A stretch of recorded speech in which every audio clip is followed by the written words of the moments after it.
Go. Hello and welcome to episode 100 of the Foundry Roundtable, the podcast exclusively covering the Foundry for Star Trek Online. I'm your tame Foundry author, Drogan1701. With me is the 100th man to ever fail to hit a mattress when jumping from his porch, Greendragoon. Yeah, I'm not even sure where to go with that one. Well, obviously that knock on the head explains a few things, doesn't it? And we also have the 100th reincarnation of Emperor Ping's filing clerk, Markhawkman. Wait, who was that again? Emperor Ping from 2,000 years ago. His filing clerk. The reincarnation. Don't underestimate filing, right? I mean, listen to Eamon Maritza. Filing. Anyway, this being our 100th episode, we have many things in store for you. And the very first one is we have a surprise guest, and this was even actually a surprise for us. So everybody, please welcome ZeriousRex. Hi, guys and gals. If you're listening, gals. I'm sure there's at least a couple. We have a few gals. Laughing Trendy is even in the chat room. So hello to her too. Hi, Morgan. Obviously, great pleasure to have you with us. You're one of our heroes among the dev team. Yeah. I'm no hero. I put my uniform on the same as everyone else, which is I don't wear a uniform. No uniforms at Cryptic, huh? Yeah. Unless you're Thomas. That's true. He probably doesn't wear it every day, though. Not every day. It's on special days. Yeah. I saw someone walk past my desk, and I'm like, is somebody seriously wearing a Star Trek uniform to work? And it was his hoodie. Like, oh, Thomas. I so have one of those, actually. Oh, I mean, a bunch of people do. I bought it at SDLV last year. It's great. I don't think I've worn it out in public, though. I'm not quite that brave. So as I said, this is our 100th episode. We started way back in 2013. We actually don't count live plays and some other special episodes and that. So we've actually done more than 100, but this is our 100th regular episode. We've been working on a lot of things. Greendragoon actually says he has a whole bunch of surprises, some of which are surprises for me too, so he'll just have to sort of jump in with those whenever he has an opportunity to do that. Oh, well, that new intro was one of them. The new intro was one of them, with which he made. Awesome graphics, by the way, and great music composed by your brother. Yeah. So please pass on our thanks to him. So let's see. At the end of the episode, as I posted on various social media today, I will be giving away a Xindi insectoid carrier to one lucky user in our chat room. So we'll just be picking a random name off the viewers list, thanks to a nice random number generator that I found. Funnily enough, I got this just from opening a couple boxes with the keys that I got from the first time buyer rewards pack. That's pretty awesome. It is pretty awesome. And obviously I could sell that for a few 100 million EC, but I wanted to reward our awesome viewers. Let's see, some of the other things we got coming up. We got Greendragoon is going to do a live map build here on the air. And then much later, we're going to compile that into a spreadsheet so anybody who wants to can build it into their missions.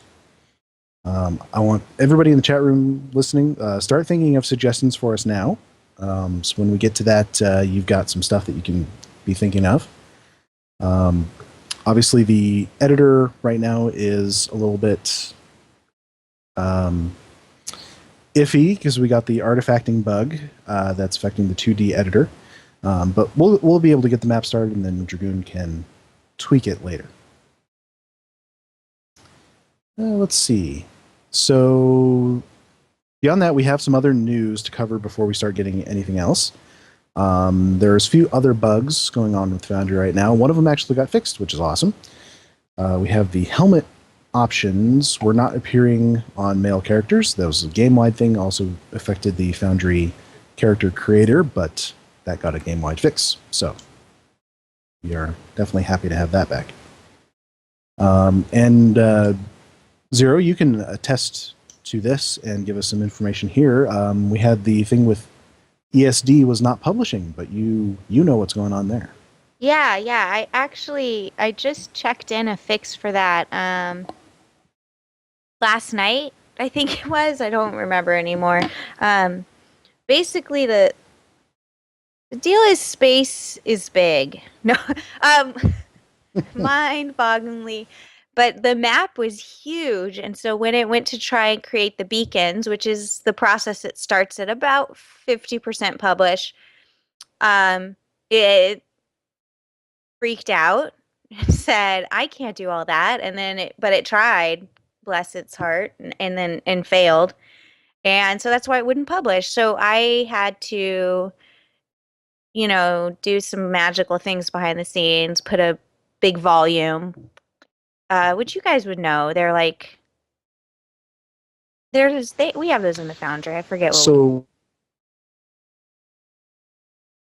these. Because we're actually on ESD right now. Yeah. And we're looking at, you can see the overhead map on the mini map. There's all kinds of space around it. Now on some maps that's just empty, but on ESD there is stuff in that empty space around. Right. So yeah, if you look at as it was in the Foundry, right, it was almost completely black, right? That whole map was black. And then this tiny, tiny little part of the overhead map in the Foundry had this image, right? Well, that whole big expanse of black was part of that map.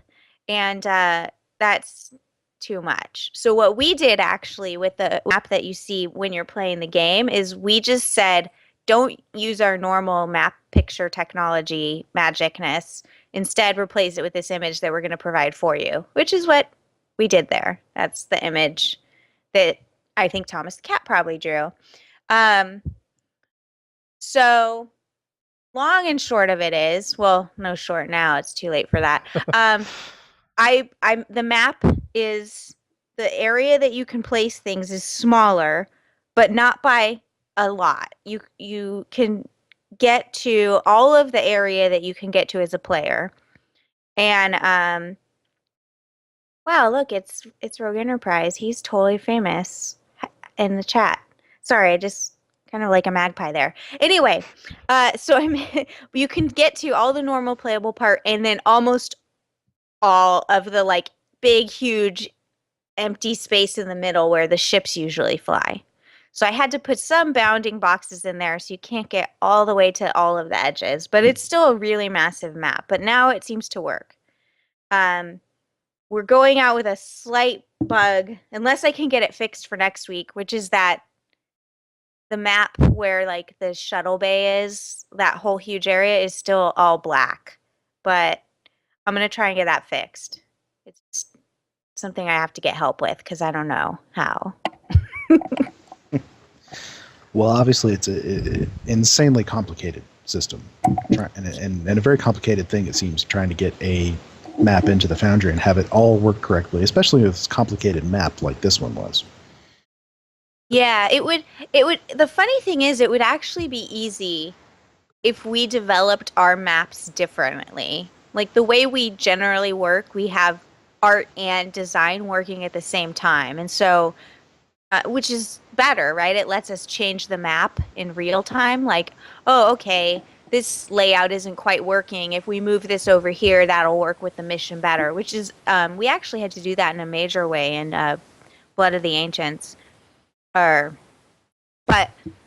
because of that, by the time the map is totally done, it's gone through so many changes, but it has all of the data for the design the mission that's on the map and all of the data for the art. And so what we have to do then is go back and strip out all of that stuff. And it's hard to find it all because every designer does things differently. We have that issue in the Foundry too. Every designer does things differently. Everybody builds their maps differently, writes their dialogue differently. We have no sense of continuity as a community. Well, I mean, but that's okay. What were you saying? Oh, I was just going to say there's been an ongoing debate about the proper terminology to call a captain. Yeah. So the way to refer to the player in your dialogue, should you call the player captain all the time, or should you have NPCs use the little rank tag that goes and fetches their actual rank? Right now, it's essentially, yeah. I think you guys do in your missions. Yeah. I tend to just go with the rank all the time, just to make it simple for myself. Yeah, I mean, I get it, because the deal is you're always captain, but that's kind of confusing because I'm an admiral, not a captain. Mm-hmm. But I'm a captain who is an admiral. And so how do I know if you're not just disrespecting my rank, you know? Well, and some people like to, they want to be they want to be captain all the time. And especially on their ship, with their officers referring to them as captain. Some people are fine being referred to as admiral or lieutenant or whichever they are. So I mean that's definitely an ongoing debate, and not just recently too. I mean that's come up a lot over the years. So let's see, Zero, tell us a little bit about what you do at Cryptic these days. Well, I just got back from vacation. No, but seriously. So not much right now. Right? No, so a whole lot because I just got back. But yeah. No, so with Salami Inferno kind of moving up the chain from lead producer to executive producer, it's kind of like I'm acting as lead producer.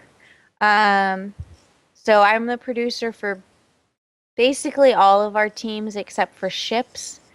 And what does a producer do, you might ask? Well, I'm kind of still figuring that out. No, I schedule meetings and I make sure that there is an overall schedule. So let's say we know, for instance, that our anniversary is February 2nd. Sorry, my phone was vibrating there. Our anniversary is February 2nd. We're going to have a release around that time. What do we want in that release? Okay, how much can we do in the amount of time we have? How much time can we afford to spend? Great. We want to do this. This will take X amount of time. Who do we want to work on that? Oh, I'm going to have Bordicus make the next lockbox. Great. How much time does he get for that? Is he progressing to, is he totally just slacking off? I mean, honestly, he never is. He's, amazing. But, sometimes people just, lose track of what they're working on. And so I just, get people to do what they're supposed to do when they're supposed to do it by. Which I can attest from my job is the hardest part. Kind of. It also really feels unless you have the right people. Yeah, it really feels like my job should be totally unnecessary. We're all adults, we know what we're supposed to do, but yet it's really, really necessary. So my day is usually I go around and talk to everyone and make sure everything's cool. And the really great part is that we're different from a lot of game studios in that we let our producers have a real say in design and that sort of thing. So it's fairly diplomatic in that we had a play test today for House Peg actually. Which we just had a blog about a couple hours ago. Right, because what we did is we played on the build that we have to go out. The one that we made, I don't know, sometime last week, I think, before the horrible technical issues hit us. But we played on that. And when I say we, I mean it was all of the leads on the team, you know, our content lead, our art lead, you know, everyone. And we had to make the call like, okay, what are your thoughts? Should we go ahead and let this go out with what we have, or should we wait until we can, you know, get our actual fixes in? Because we played yesterday on a different, like we just ran a get latest and played it, right, which we can't do for you guys. Like there's no magic that can allow that. And so we played it and it was like, okay, go around the room. It's like, yeah, we could go with this, but you know, like the big deal is actually it's the art that is pretty bad. I mean, it's not bad, it's just not where it should be. And so the art guys are like, I really don't want this to go out, like, and then the, you know, the content guy is like, well, I mean, but it works, everything works, and you can, it's like, so we all had a say in that, and that includes me, you know, like I get to say, yeah, I think it'd be better if we waited or, you know, whatever. And in this case, I did push for that. Well, you guys are getting a lot of praise right now for waiting instead of having it go live with an issue. Yeah, I like that. Because, Well, well, I who mean, wouldn't? well, no, I just mean like, I like that people get that we're trying to do the right thing here, and sometimes the right thing is only obvious in retrospect. If that makes I'm sense. sure we've all run into that. That's Yeah. for sure. Yeah. So anyway, I'm too chatty. You guys, I'm gonna just have to like go AFK occasionally, so I'm just monopolize everything. No, well, I mean, you know, we didn't have a lot of preparation for this particular part of the show, but that's okay. We like to play it fast and loose. So let's see.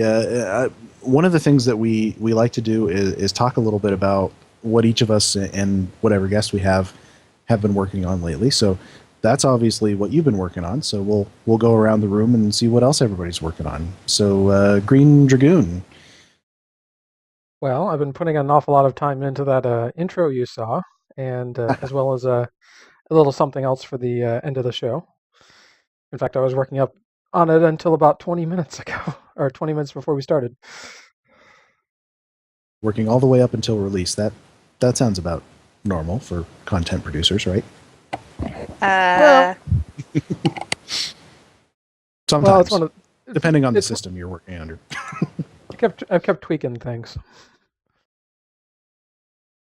Art is never done. It's just you just stop at some point, right? Yeah. We have a saying at work, which is, if I remember, it's not just us that say this. So, the perfect is the enemy of done. So if you are striving for perfect, you will never be done. Absolutely. I know I've certainly wasted the quite a few hours trying to get one thing just right. The chat room is wondering though where you're at on Shadows of Midas Part 3. I have not really gotten into it since the Foundry came back up. I actually started planning out some of the fixes I want to do from Part 1. Well, see, chasing perfection again. Well, yeah, I mean, I got that redesigned Midas array I was working on, and so I kind of want to port that back over to Part 1. Because my current one looks absolutely nothing like the Midas array. Well, we have a few more tools now, a few more assets for space. In fact, quite a lot more that might fit for your Midas array build.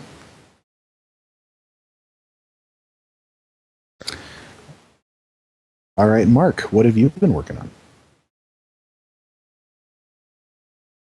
Well, the latest thing I worked on was trying to figure out what I was going to do to finish my TAS Redux mission.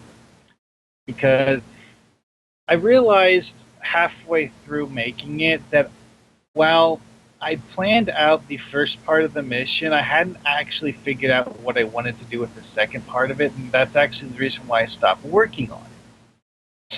So I spent some time working on that, and eventually decided that to have it so that the reason why all these people are infected with Borg nanites is that the Borg had discovered this pocket of space and had put some sort of transwarp relay nearby.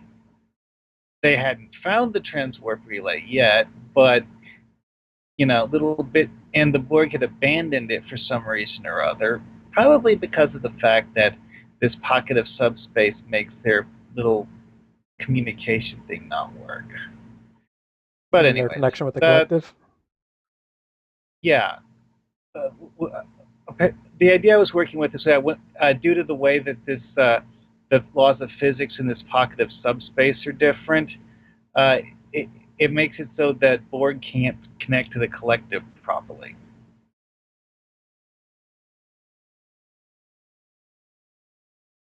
Which could be a very cool angle in itself.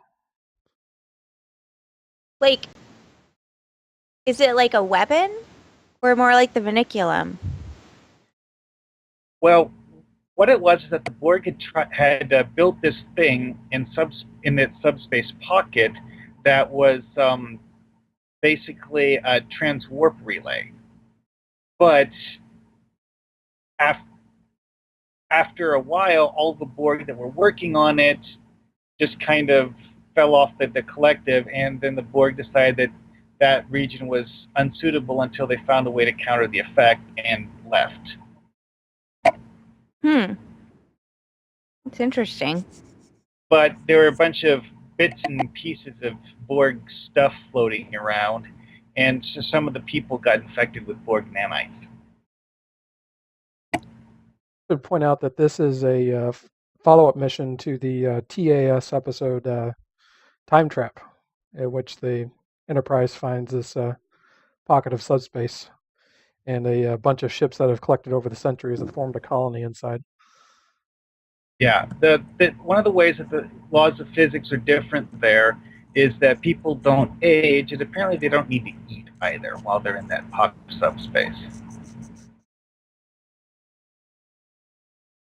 This is one of the things I love about the Foundry is how a lot of authors get so very into it and complex about the things that are going on in their mission and think about it so much and maybe not all of that gets put into the mission as dialogue, but there's a lot of thought put behind it by most authors. Except for me, I just wing it. You do better than I do, trust me. I kind of liken it to I think I've mentioned this on the show before, but at STLV last year, I met the designer of the Luna class, who won the fan design contest to get it on the cover of the Titan books, and he just launched into this huge long explanation of exactly what everything on that ship was for, and everything had a purpose in his mind. There was a purpose behind everything he designed on that ship, and I'm just sitting here thinking, if I made a design like that, I'd be like, okay, and I put this on because it looked cool.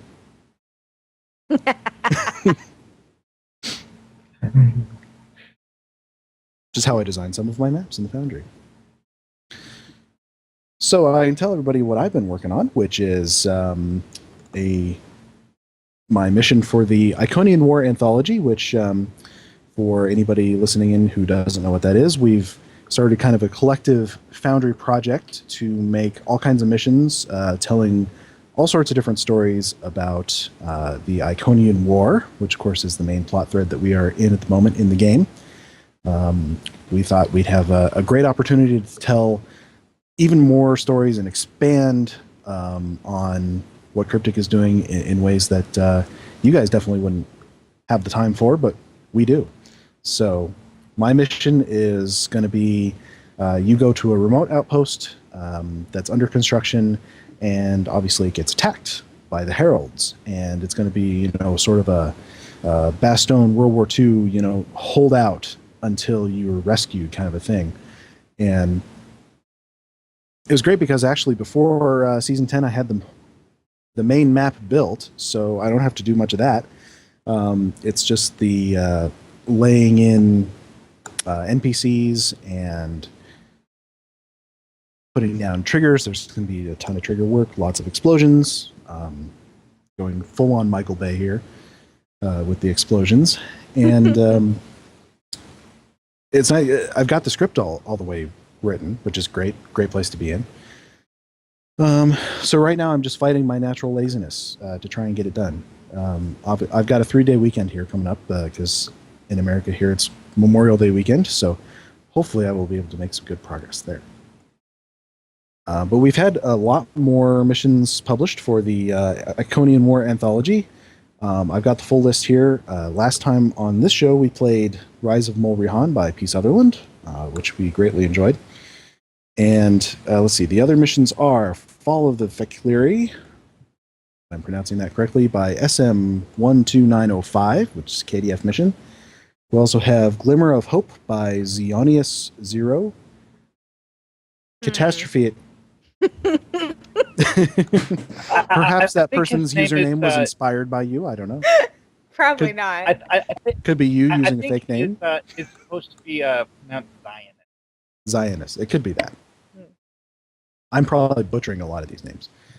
And then Catastrophe at Kate, which is probably a pun, by Sir Boulevard, which I played that one. It's a great mission. It's a chaotic that, it's absolutely this is a battle, and it's hardcore. So, don't take your undergeared ships into that one. And then we have Blinded by Starfarer Theta is the other one. Sorry, I cut you guys off. You were asking questions. Oh, I was just asking if Catastrophe at Kate is as much fun as Devil's Choice. I just played Devil's Choice the other day, and it's actually not bad. It seemed. I think they made some changes to it after it went live. Of course, we're going through with before the one I had trouble with. Go ahead. The original version on Tribble, half the players who tried it apparently thought it was unwinnable. And it's a story mission. Oh, I was able to win it back when it first launched, but this time seemed easier, which I'm fine with. Sometimes I like easy. Mob balancing can be a tricky thing, though. I'll tell you the one I had, because we're going through all these old missions with the Delta recruits. So the one I had trouble with this time, which I didn't have trouble with the first time, was the I don't remember the name of it now, but the shuttle mission where you're trying to take down the walkers. Oh. I was getting my butt kicked on that one. Yeah, I had a lot of issues with that when it was on Tribble. That one was a real pain. The queue? Or No, was it a regular? It's the story mission that is essentially the same as the Q version. Oh, okay. Yeah. The story mission one, that was the one I have trouble with. Yeah, well, it seems to be balanced the same as the Q mission, except that you have random red shirt NPCs instead of 4 other players. And they weren't a whole lot of help. But I don't know, a lot of these missions sometimes they can tend to take on a little bit different character as the game itself progresses. Because, behind the scenes systems might change, or, players will have different ships or weapons than they would have had when that mission launched. So I don't know. It may be just me. Maybe I just am not very good at shuttle combat. What shuttle do you have? Oh, what was I using? I think I might have been using, on that particular one, I think I just had the... Oh, no, as I had a Yellowstone, because I got it with the first-time buyer promo. So I got a Yellowstone. Wow. I don't like shuttle combat. I figured I should have been okay at it. I don't have enough buttons to push in shuttle combat, I need my 4 dual heavy cannons in my turrets. Well, so obviously we need some shuttles with lots of weapon slots or something. That would be great. Wouldn't that be? I mean, the Stick to shuttles. Phantom is pretty small. Maybe I could just go in there and tell the game that it counts as a shuttle. But you guys don't tell. This will just be you can hours. use Practically dev shuttle magic, sized. right? Right? I mean, Actually, that reminds me of one thing though, is that the Suliban ships, some of those in the TV show actually were shuttle sized. Yeah, we could get the tiny little cell ships. That'd be fun. Yeah, I mean the Suliban cell ship freighter is a collection of a few dozen in most configurations, and if you were to detach one of those, that would work as a shuttle. I'd love to be able to just play as like a swarm of those Suliban cell ships. Those would make interesting fighter pets. Be like That's what I love about Star Trek is there's just so many things you could add, even if you never get around to all of it. Honestly, the ship that I would love to see them add most is the Ancient Insectoid ship from Star Trek the Animated Series. Because it was literally the first alien ship I ever saw in a Star Trek TV show. That it just looks really cool. I still think it looks cool. Fortunately, I think the animated series is kind of copyright rocky territory. I'm not sure. We just had a meeting. I think if any of you follow Van Sitters on Twitter, he talked about it a little, but we just had a meeting where Salami, Inferno, or Intrepid EP went and talked to a bunch of other, everyone that licenses CBS stuff. And there was something about the animated show that came out of that. I don't remember what it is, though. They don't tell me things because then I'll tell people. Which ship is it, though? Well, the one I was talking about, when you look it up on Memory Alpha, it's called the Ancient Insectoid ship. Ancient Insectoid. I'm looking it up. It was this thing that was several thousand years old that Kirk found orbiting a dead star, which turns out it was abandoned because it was infected by some sort of energy-based life form, and the crew scuttled it because they wanted to trap the energy life form. Wait, was this the TAS pilot episode? Beyond the Farthest Star. Yeah, it was that first episode for the animated series. What? Yeah, that one. I'm having to look this up because I have never watched the animated series. Nor I. It's Actually, worth going through One at of these least days, once. one of these days, I'll get around to it. I like a good cartoon. And considering, there's episodes of Star Trek out there that I've never watched, that I shouldn't allow that to stand, should I?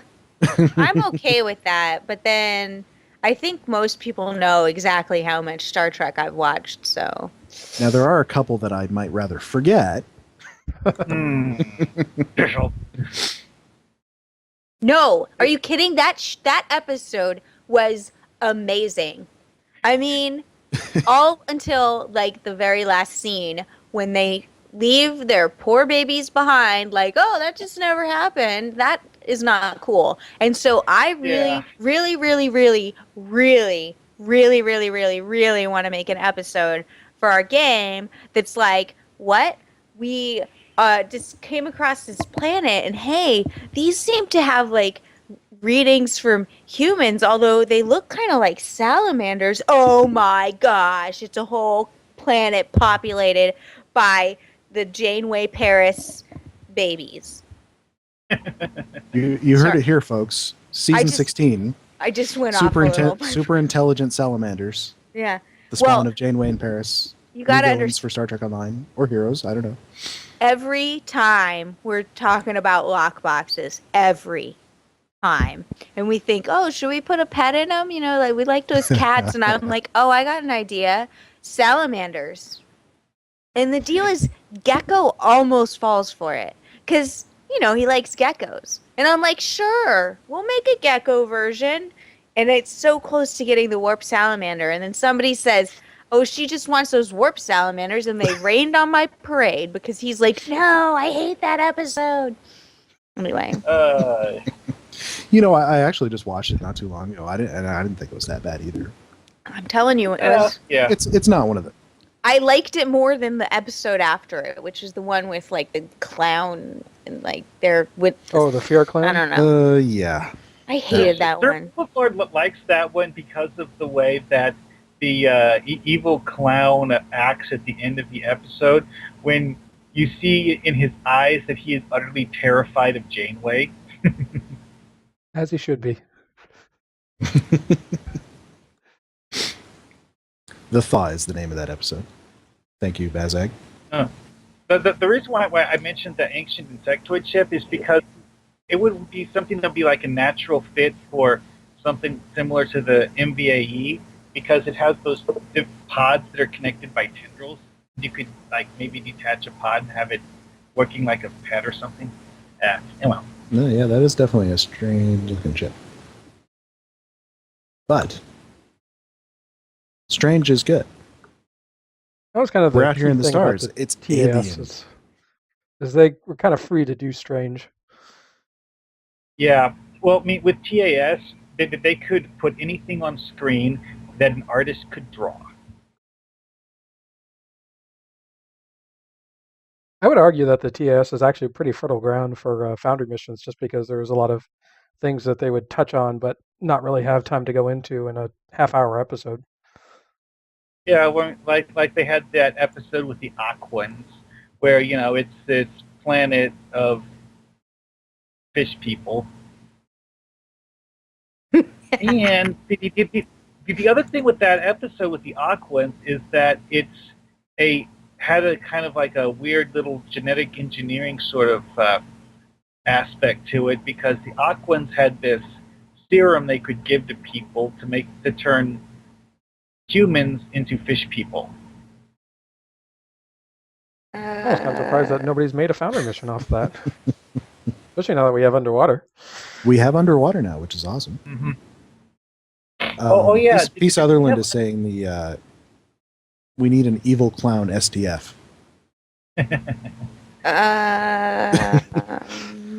That might be. Oh, you know what? little We have an traumatic evil for people. clown STF. It was called Pterodome. What? Missed That's that why it's one. gone. I'll be honest, I miss it. Everyone hates it, and I just... Oh, it's kind of like Stockholm Syndrome, really. That's what it is for me. I like it, but only because... I ever... On. No, just... I was trailing off into nothingness. Oh, okay. Well, the only issue I ever had with Pterodome is how that one map would have this issue where enemies would literally respawn as soon as you killed them. That might have been on purpose. So the deal with Pterodome, let me explain, is that we had this designer who had been working on Champions, but like they didn't need as many designers. And I mean, this is ages ago. And so he came down to work on Star Trek. Now, if you've played Champions and you've played Star Trek, you'll note that in Champions, you could have a mob of like 5 guys, and like one could be, say, captain level, and you'll just mow through them, right? You're like uber powerful. So they might put like 5 mobs around you, but that's okay, right? It's totally tenable. But that's not how Star Trek works. I think we all know. Like, you put down 5 mobs and you put down 2 mobs and the player is not going to be doing well, usually. So, anyway, so this designer from Champions came down and made Pterodome. And he populated it basically as though it was Champions, right? Because this was the first thing he actually did on Star Trek, which was probably not the best idea, but whatever. But I feel like that was like the hugest problem with it. That and the whole like Sulu, and there was like 10 million of them and only one was real, and yet that kind of like they were supposed to be fighting, but it was like fake combat. Anyway, that part was a mess, but it would have been when you could just like go through and like two-shot the Undine. It was fun. I mean, which you couldn't do if you were a player, but if you were like me in QA at the time, you could two-shot them or one-shot them, and that was like so much fun. But man, it's like we have in the Foundry with our kill button in the map. Yes. Isn't that glorious? Wait, so was this one of Gozer's ideas, or because I know he did a bunch of those? No, Gozer did all the Borg. So the infected, the Kieran Kitamura Accord. The original did those. I wasn't sure who did the Terradome one. No, it was the guy, and he actually ended up. That was the first and last thing he did for Star Trek because he went to a different company. Oh. I imagine of his own volition, he left us. We didn't like kick him out. I'll tell you what I miss is the DS9 Under Siege fleet action. I had a lot of fun with that back in the day. I remember doing that when I was first started. That was hard. You had to have a lot of people get in there. Yeah, you had to have a good number of people in there to make it fun. Interestingly enough, there's a gentleman who posted a recreation. This is a Foundry mission, a recreation of Starbase 24, which I haven't played yet. But I told him, said, "Hey, if this works, let's, see if you can make a recreation of DS9 Under Siege." I mean, obviously, it can only be for 5 players, but still could be fun. Yeah, that's something we can do in the Foundry, is maybe recreate some things that you guys have removed for one reason or another, whether you might want us to or not. yeah, no, I feel ya. I'm not sure if you caught that discussion. We had it when you guys changed the Romulan arc. Is whether some of us wanted to redo some of the missions that have been removed, like Divide et Impera. Yeah. I think they did that while I was on my sabbatical at upstairs on the other team. So it seems like as much as people hate Divide et Impera, there's people who equally want it to stay. It's true. It has the novelty of being controversial. It's true. It's one of the few episodes that is. Or was. I have to say, it's definitely one of those that you remember after you played it. Yeah. That's what you're always striving for. Even as Foundry authors, we're striving for that. I mean, as much as we would knock it, though, I mean, it did spawn quite a few Foundry sequels. So, I mean, clearly, I mean, it was a provoking enough episode to... Actually, after the Romulan arc got revamped, a player went and made a semi-recreation of it, where they made a mission that did the same things, but... yeah, I believe you guys reviewed it on the show. Yeah. He attempted to improve on the original, I guess is the best way to put it. All right, so why don't we send Dragoon into the Foundry here, and let's build us a map. Oh, okay. So while we're doing that, I do have someone that wants to come and crash the party. Okay. Hello? Long time ago. Yeah! Greetings. Hello, how's it going? They don't know who you are. I am Salami Inferno, Steve Ricossa, executive producer of Star Trek. Welcome. Surprise. Nice to meet you. Foundry Roundtable. Yeah, nice to meet you guys. Thanks for joining us. This is our 100th episode, and obviously we're bringing a huge bonus to the people. I had to show up. I saw it pop up on my Twitter feed, and Maria said she was going to go do this. So I'm like, well, I got to jump in here too. It's great. Yeah. Well, we got you here. Maybe we can ask you about, the both of you actually, so what are your current feelings about the Foundry in general? I like the Foundry. I think it's a great system. That's why I wanna support it as best we can with new tools and features. Right, the top 3 system was something that we added that we've been talking about for a long time. So any sort of things like that we can make the player more aware of the Foundry and give you guys the tools to continue to make awesome missions is great in my opinion. You Well, could that seems hardly to be say working. that with a straight face. This guy, he just likes to take all the credit. I got pies. I believe I pitched the system and got it pitched. That's what I'm saying. That's true. I mean, that one was you. I should say, actually, by and large, pretty much the whole dev team, I think, is jazzed for the Foundry. I mean, you just hear about those of us that are, loud and talkative, like me and Taco and I don't know who else there is. There's tons of us. Dozens. Yeah, It's but true. We know there's dozens of amazing but systems. We all love hearing about amazing missions that you guys put out. I mean, not you all specifically, but just Foundry authors. there's so many of us. I mean, there's what is it they told us 88,000 Foundry missions? It's up to 91 now. 91. Oh my god. I got a daily report on how many exist. So can we like throw a game-wide party when we hit 100,000? Yeah, if they're all 4 stars or better. Yes. I like that. We'll make it happen. Yeah.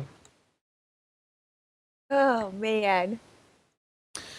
So one of the things that we're doing tonight is Greendragoon, who handles our technical side of things and does our visual filming part of this, is going to build us a Foundry map live on the air here, or at least start one.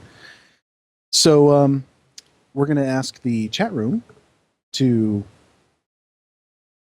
give us some suggestions for kind of a room or something that we might build, and then we're going to make the list of assets and their coordinates available to all Foundry authors so they can use them in their Foundry missions. So we'll see what kind of suggestions the guys come up with. In the meantime, obviously, we can sit here and chat while he builds. And play some Benny Hill music. Did that make them go faster? It's like putting speed holes in the Foundry. Yes. Peoples. So we got some interesting ideas coming in. Let's see, we got Sir Boulevard says we should build a Disco Inferno for Salami Inferno, since we have you here. Let's see. What that would look like. P. Sutherland says build Tovan Kev's cell. The one that Wherever we're going to like put to him in prison. because we are sick of him. Sorry, is that just me? Yeah, it is just you. What's the matter with Tovan Kev? I just hate everything and everyone, right? Yeah. Especially Klingons. What? No. I rolled my Delta, my first one, Klingon. I actually don't have any Klingon characters. What? Okay, you heard it here first. It's not us that hate Klingons. It's Mark here. He hates Klingons. Mark is the problem. I've Yes. had a Klingon and a Fed since launch, and I had a Romulan, but I made a new Romulan for my Delta. You heard it here, folks. The devs play the game. Yeah. I mean, we're both Marie and I are almost completely maxed on all of our reps and all of DOFs, Except for that recruitment. except for recruitment. If only we could do something about that. Yeah. We got to talk Yeah. to those devs. Yeah, they never listen. Don't bother. No. They're all jerks who haven't seen Monty Python. Wah, wah. Yeah, if you guys haven't heard, Maria hasn't seen Monty Python and the Holy Grail. It was Oh. amazing. Right. It was so shocking. What's the problem is if they show it to you, if you have like a community, a company viewing party, you guys are going to be like quoting it for months until you make everybody sick.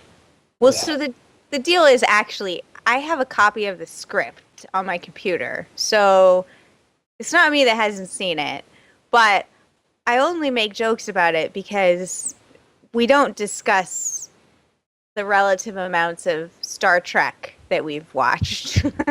Because I lose that one every time. It's not a contest, right? I don't know. Here, everything's a contest. Okay, that looks really weird. Yep. Like Yes, Bejeweled or something. Something wrong there. We do have an issue with the Foundry right now with the two-dimensional map window. As you can see, the object outlines are, we think maybe the right word is artifacting. Yeah. You could just say messed up. Messed up. Yeah. Yeah, I mean, I term. try to keep the jargon out of it, but So I like the idea of building some sort of a bar or dance club kind of a thing that people can use. yeah. Once you go for that. Have a shooting range off to the side. Next to In the bar. honor of Good. Salami, because I know he likes to do that. Go to the bar. And A then bar go and a to shooting range. Right. Yeah, Because absolutely. that's just what you want. Yeah. You mix People those who two have just together. had alcohol. Yeah. That's a joke. I'm sure he's very safe with his bars. Hey, look, And it's his right shooting in that ranges. other little picture. All right. So This any is really thoughts on? I was going to say any thoughts on style.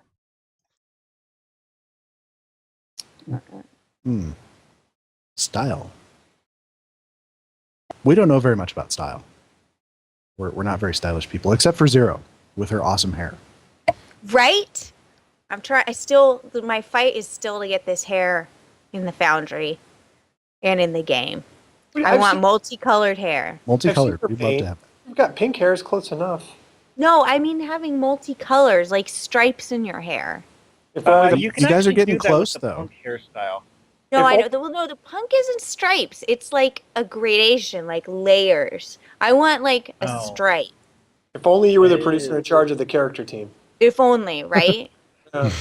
If only my executive producer let me do that instead of having them do other work that's probably better.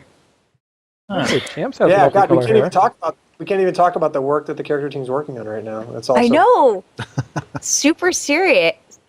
It is. It is. Like, I'm so excited. I think the things that they're just working on right now Yeah. are possibly like my most favorite thing ever that we're going to be adding ever. Yeah. Yeah. It's Yeah. perfect for this year too. For Joe, it's perfect for this year. Yes. Oh my gosh. Yeah. We were able to have Joe on the show. I think it was last year, and he was a great interview. I have to say, we Really? learned so much about what the character design team does. I mean, Yeah. and a lot of it was very applicable to what we do in the Foundry with creating costumes for our NPCs. Yeah, I think he was in one of the shows we did during last year's Risa Festival. Well, he's the guy who's making all of the, No, all, don't say. Hey, spoilers. Shh. all of the rewards. Oh God, rewards. Wait, we get rewards in this game? I didn't know about that. What? Spoilers. Yeah. You totally spoiled it for me. I did. Well, I'm going to. Hey, look, there's a kitty. Meow. There's a lot of Foundry authors who have a great love for the occasions and for Yeah, awesomeness. because they can Get to can sneaky jump, right? places. There is that, yeah. Oh my gosh, I'm seeing lag. I need to stop seeing. Well, it's going to look worse for That- you over Skype. Wait, Not- where Yeah. am I? That's a Skype frame rate issue. Yeah, We're no. sharing our screens with the others on this particular Skype call. I hate it. So you wouldn't actually see that in game. No, I can see. I have the stream up too. This is probably why it's. Well, one thing I've noticed is that I can't have Skype, Twitch, and the game running all at once because if I do, my game just slows to a crawl sometimes. Your computer just gets a bit overwhelmed. Well, I mean, just a minute ago, I ran from Club 47 to the exchange, tossed a few dots onto the exchange, and then ran back. Half the way back, the floor wasn't drawn. I actually got halfway back to Club 47 before it finished drawing the floor. just because my computer was taking a while to load the graphics. Mm. We have a great But conversation going on in the chat room here about basically you guys should just stop doing all the other stuff and just make more hairstyles. Well, I'm on board with this. We'll get right on it. they liked the idea. And everyone says Space Barbie is the true end game. I can tell you, I have a lot of fun with designing costumes and characters. I mean, in the regular game and in the Foundry, that's part of the fun. It absolutely is. Actually, and you guys do it better than a lot of other games. Well, one thing I've always wondered about is why we didn't get skill manuals for the winter skills. That was something I always wondered about. I don't know if you... Well, I think they hadn't started the skill manual thing before that. By that time, by the winter event. Modules or bridge officer skills? Well, I mean, because like you have the cryo grenade kit modules, but there aren't bridge officer versions of them. Could be a couple of reasons. I'm not sure if the bridge officer version of the system, like in that iteration, existed when the winter event was live. I think that's more recent, right? I could be mistaken. I think that was the anniversary event this year that went live. Yeah, that's what I was thinking. So perhaps for next year. Yeah.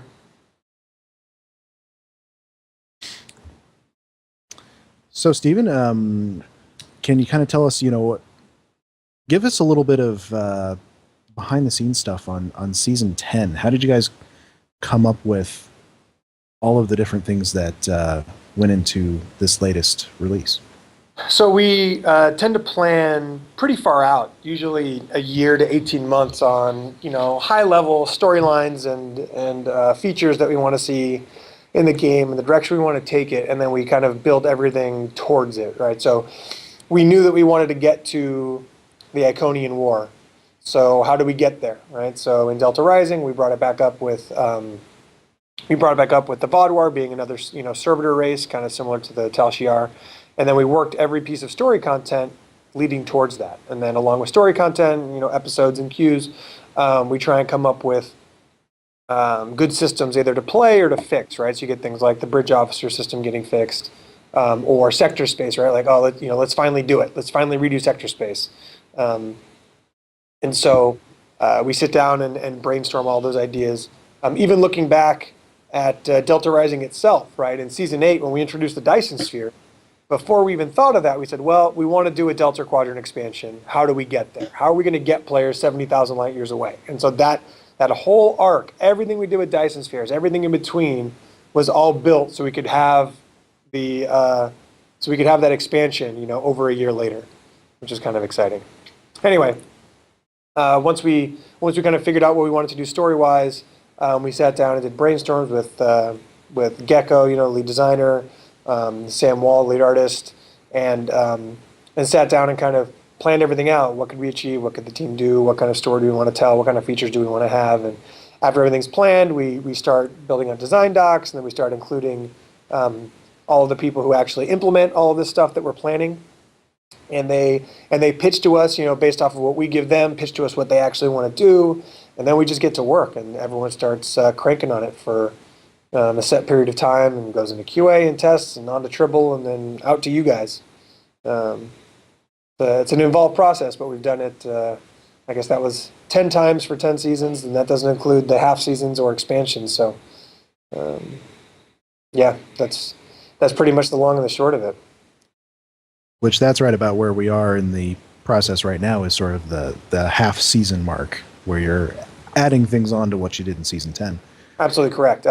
And, we unfortunately had to announce the delay of the Klingon episode that would be going tomorrow, now going next week.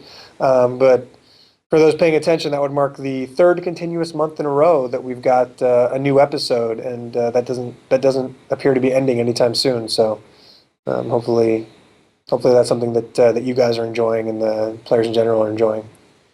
Well, one thing that I think about whenever you guys do the current half seasons is the way that the I forget which season it was where they had the Jim Hadar invasion. That But was free to play launch. Yeah, well, that was the thing I think about, because that one more or less got done in like 4 parts or something like that. Well, okay, they did. You guys did the thing. We had like a weekly FE. Yep. And each week they had a new FE, but also at the same time they were doing a DOF revamp, which added a bunch of things to the duty officer system and changed a bunch of things around. But I don't think it was necessarily planned to be done in several stages, but that's kind of the way it ended up being done. For the episodes or the duty officer thing? The duty officer thing. Yeah, I sometimes. remember the original version was kind of like horribly glitchy or something. Yeah, the duty officer system launched in December, and then free-to-play launched in mid-January. So we took all the feedback that was given in early December, and it all went live with free-to-play. So it had all the changes and updates and fixes that from what you guys found. So it seems like sometimes the only way to do real testing is to throw it into the live environment. Sometimes. I mean, we like to hope that we catch it all internally or through Tribble. But sometimes, unless you've got tens of thousands of players hammering on something, you can't really get the exact numbers right? Kind of like the AFK system we have for queues. We can't number on that until we see what it's like when people are playing it, and then we can actually implement proper AFK numbers to prevent people from just sitting there and getting credit. Now, how long have you been with the team? I started at Cryptic Studios in December of 2008, and I've been on STO the entire time. So a little over a year, 14 months before launch of STO, and ever since. So you've definitely helped shepherd this thing along through almost its whole life. Yep. The game, they started development about 6 months before I got here, and I remember it was funny when I started. I started in mid-December, and we Cryptic does downtime for the holiday season where we're down for a week or 10 days near the end of December. So that way people don't have to take time off for Christmas or New Year's. It's just everyone, the whole company has it off. It's kind of a perk. And I started, and then I worked for a week, and I was off for 2 weeks, and then I came back, and there's, a variety of little 3-day weekend holidays. I didn't work a straight 2 weeks in a row until I think late February, just because of all the different holidays. It's because he's a slacker. A slacker, yeah. It was, it was interesting. I remember a lot of different designs for how sector space would work. I remember the first iteration I played, it was a flat plane, and you couldn't move your ship up and down. It was just, you could turn left and right, and that was it. Lots of iteration. Right. The very first like mission. The old Starfleet Command games. Pretty much, yeah. Do you guys know? I think I like the current version better. No, the current version is great. The brand new version, the wide open space. I like being able to move up and down, but yeah, me too. It's great in there. I did quite enjoy those old Starfleet Command games. I don't know if anyone said the very first episode that ever existed in Star Trek Online. Anyone know what that is? I do. You do. You don't count. Damn it. Was not in that early beta. Pajem was the very first mission in the game. Like, all right, let's see if we can prove out this whole episode thing. Let's see if we can make one, based on what we thought is good. So trying to think back to what the original version of Pajem was like. Oh, rough. So it was awesome. longer. You had to go all the way up the mountain instead of starting like halfway up. Yeah, you just start way at the bottom. You didn't get the cool transform animation from the Undine. Oh yeah, it was like a flash, right? It was like a little flash. Yeah, that was a rough one.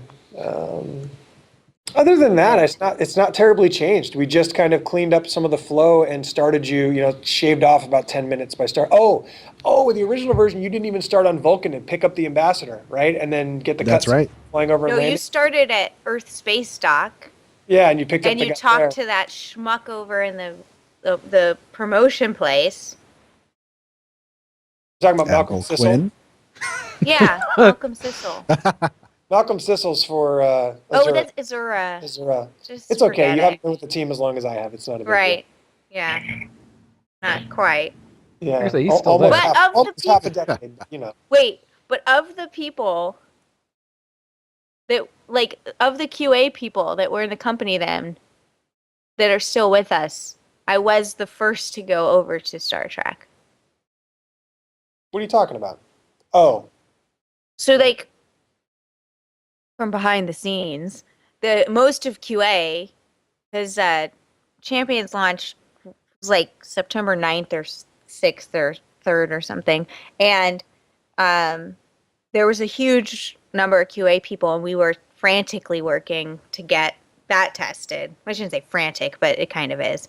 And then some portion of us were going to go over to Star Trek, and I was in the first group of people that did.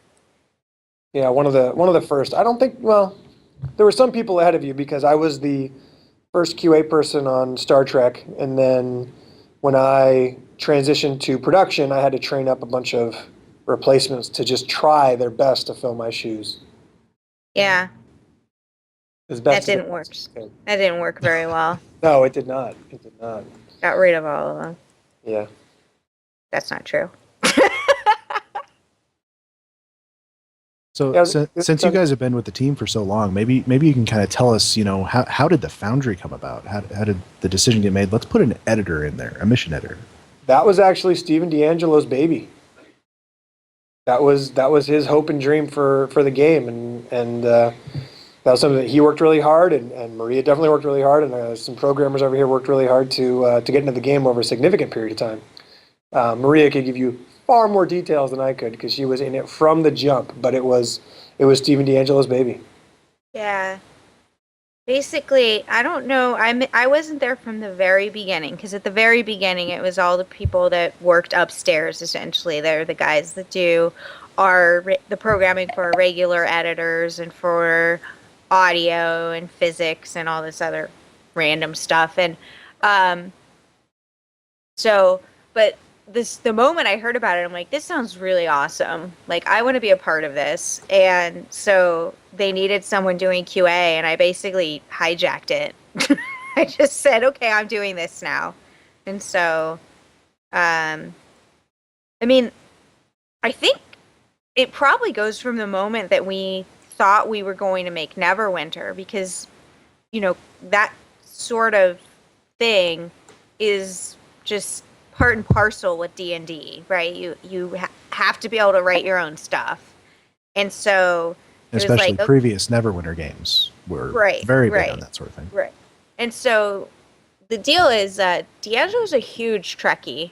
I know some people don't think that, but he really is a huge Trekkie. There's this photo of him from like ages ago. It's hysterical. I'm not gonna share it. I wish I could. But so get him to share it. Right. So he was in the position to kind of drive this editor idea, and he liked Star Trek. He was like, well, we'll start this out in Star Trek, and we'll make this a thing. So I think that's how it ended up being part of Star Trek. Is he wanted it to be there, and me, it's my baby.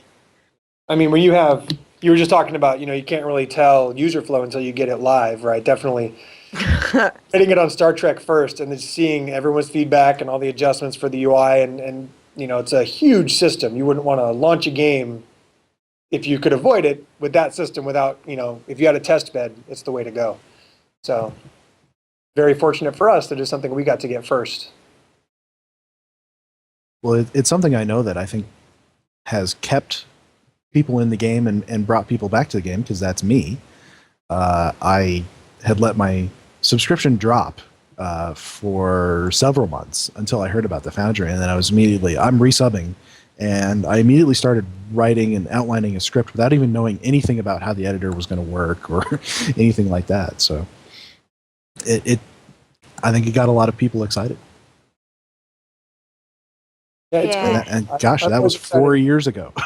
I'm always excited to see everything you guys come up with, and I'm sure Zero will laugh, but I love going through, and when I fly through sector space and I see one of those top threes pop up and I see a mission with, my God, it's just great, like, knowing that those are out there for anyone to find and play, because you guys make such great content.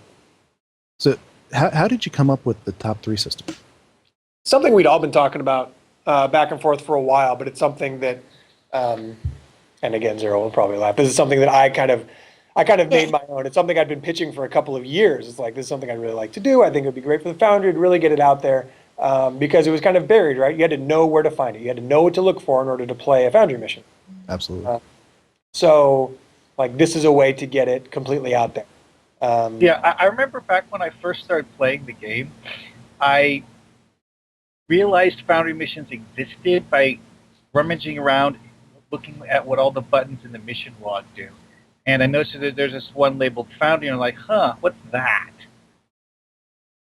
Yeah, and so now you can just, like, how do we do it? Well, we want players to fly around. It feels like exploration. You're going to a place that you've been to before, and now there's a mission there that, that players have already said is good, and that could be a nice introduction, like you're playing a 4-star or better mission.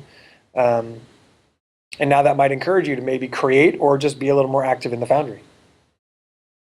Now, something I've really wanted to ask is, since the top 3 system has launched, have you noticed any difference in the player metrics? Are more people playing the Foundry? General Foundry play isn't something I ping as regularly. I could look it up, but I don't have exact numbers offhand on increased play of Foundry missions. Something anecdotally that we've noticed is an uptick in, if we have, any of us have a mission in the top 3, which many of us do, who are hosts here or the people in our chat room, many of us do, is if we have one of those missions that plays just shoot up dramatically. Yeah, it's something that I actually, almost an unintended side effect, something we brought up but didn't think it would actually happen. People starting missions at obscure locations, so that way they're guaranteed to be in the top 100. It's true. It's absolutely true. I'm apparently the only person to make a Foundry mission that starts at Minos Corva. Yeah, I'm in the middle of nowhere, and there's a top Foundry. I bet that's the only one that shows up all day. Wait. I think that might be one of the... When I was doing testing, I usually picked the doors that were closest to wherever I was starting from. So usually it was Wolf 359. But I think Minos Corvo is one of the ones I ended up using a lot of the time. I don't remember why. Certainly not for any good reason. You find now that there's a lot of competition at those doors that are near the social zones, like Wolf 359. There's tons of missions that start there now. Minos Corva is actually the closest one to the bottom edge of the Alpha Quadrant. It seems like it should be way out of the way, right? It's very close to where the one nebula used to be at the bottom of Alpha Trianguli.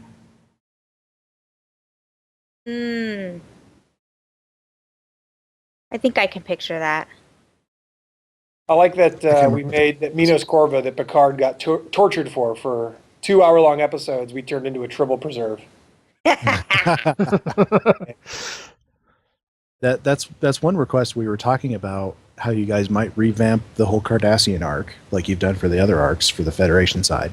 It's it's obvious, right? We've done it for the Klingons and the Romps. Next up is the Cardassians, right? It's and personally, I hope you keep the Tribble mission. Goodness. Yeah, that's just me personally. There's also that Impact Nor mission where you and your away team go insane while you're wandering around the station. Right. With the goofy gas. We were talking about that today. I'm not even kidding.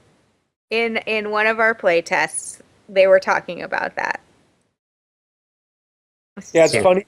People, a lot of people, even though we revamped this old stuff, it's for, new players coming in. And sometimes people go back and replay it, but not everybody. But we did Delta Recruits, and people go back and play and hadn't even seen the new tutorial. They're like, oh, this stuff is really cool. This is great. And then they get to the Cardassian Arc, they're like, oh my goodness, this is launch content. So yeah, we definitely want to clear that out of the way. Not to be completely down on launch content, because I enjoyed it when I played it back then. Oh sure, we were very happy with it when we launched it, right? But time there's so goes much by, more you can do now. Sure, we get better at our craft. I mean, one of my favorite episodes is Boldly They Rode, right, where you're walking on the surface of Deep Space Nine, and another one is the anniversary episode from 2 years ago, where you're over the surface of the star in the Dyson Sphere. Absolutely. I mean, you look at those, right, and then you compare them to launch content, research or rescue or something. It's like, well, yes, this is cool, but look at the stuff we're making now, and it's super cool. We definitely want to go back and make it super cool. All right, guys, I need a little input here. I have the bar tell us about with the shooting range built. It's amazing. It's like magic that you've done this quickly. Yeah. And he is working very quickly for a Foundry author. I mean, normally a map like this would take us several hours. Especially given the fact that he can't actually see what he's doing.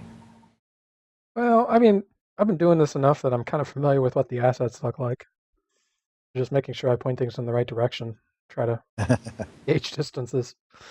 And you've used some of the new assets that Taco Fangs put in from New Romulus there.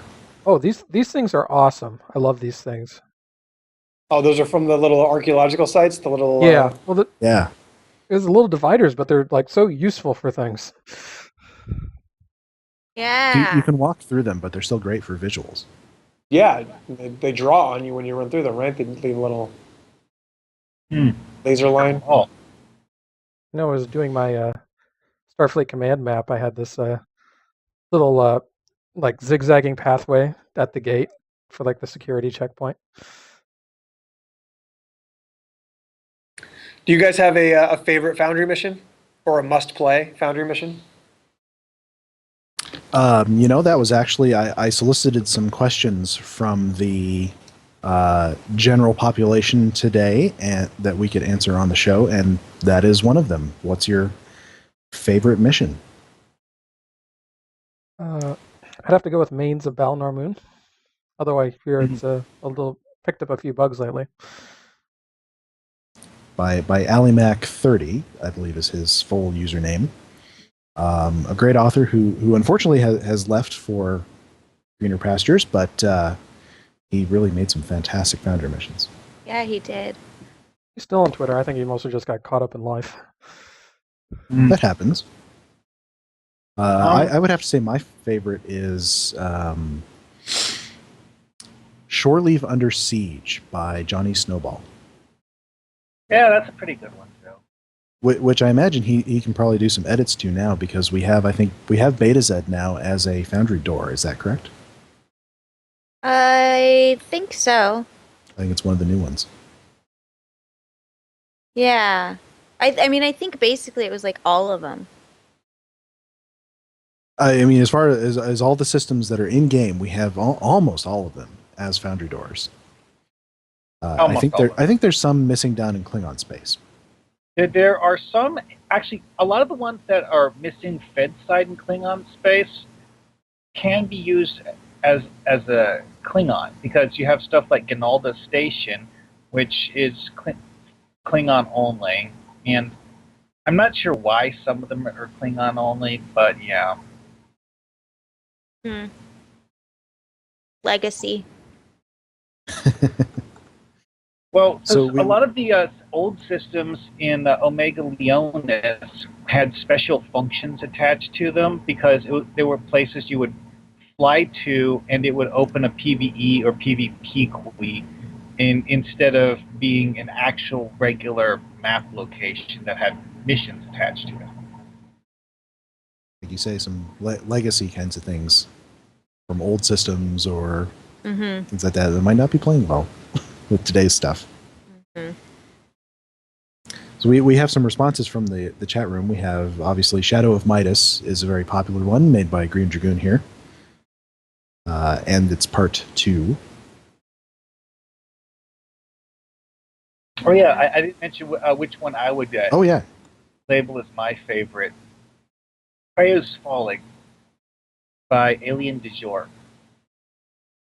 It's a KDF mission where you, let's see, in the storyline that he wrote out, Kratos has been made a Federation protectorate, and Jim Puck disagrees with this move and sends you to lead an invasion force to remind the Creosians that they're servants of the Empire. so let's see here. Other ones mentioned is the Infinitesimal Frontier. That's a fun one. Where that was like the where you shrink down. Oh, that was great. When you're flying through the person? Mm-hmm. Yeah, that was fun. That is a mission that was created in the very early days of the Foundry, but it keeps coming up. It's got staying power. Yeah. Even though Zero's never seen it, it's like inner space. It's awesome. Yeah. We were just talking about inner space yesterday because I had never seen Monty Python the Holy Grail and she had never seen inner space. Yeah. I will have to give out a shout out to First Cause Then Effect. Yeah, that was by Rogue Enterprise. Yeah, I remember another that one from the very early days. Yeah, I remember that so well because of a sad time, which we won't get into. But we started internally, and on our test servers, importing some of the data from holodeck so that we could test things. And the programmers that worked on the Foundry looked at that mission, and there were some others. I think one of Kirkfat's also came up. But they were like, holy cow, how do they do this? And they were just shocked at what the programmers who made the tool were shocked at what y'all were able to accomplish, and super impressed, which is, I think, the best thing ever. Yeah, if we're going back to the early missions, one of my favorites, going back way back, is The Worst of All Worlds by Revo. Yeah. Captain That was Revo. the first mission I'd ever played. That was I went through and played a few, and I played that one, and I just loved it. And part of the reason I loved it is because it did what we like to do, which is pick up a story thread from an actual episode and continue on it. I thought it was great, doing all right. You find out that you're in the world that Riker was in, and it was when the Riker that got killed with all the quantum duplicates from Quark's episode or from Worf's episode, and then you go to Assault Earth, and it's all a Unimatrix, and it was great. It was great. That's definitely something that we as Foundry authors like to do, is the same thing you guys like to do, which is pick up on old threads from the episodes or even from your episodes and make follow-ups. Actually, he actually made 4 more episodes to that series. Yeah, I think because the first one got so popular, I played the second one in the series, then I didn't get to the others. No, they're very good. I recommend them. I'll have to jump in there and check them out. Yeah, you guys had I think you guys picked 4 missions from Tribble and actually ported them over to holodeck. Yeah, that was no small feat, trust me. Oh, I bet. Yeah.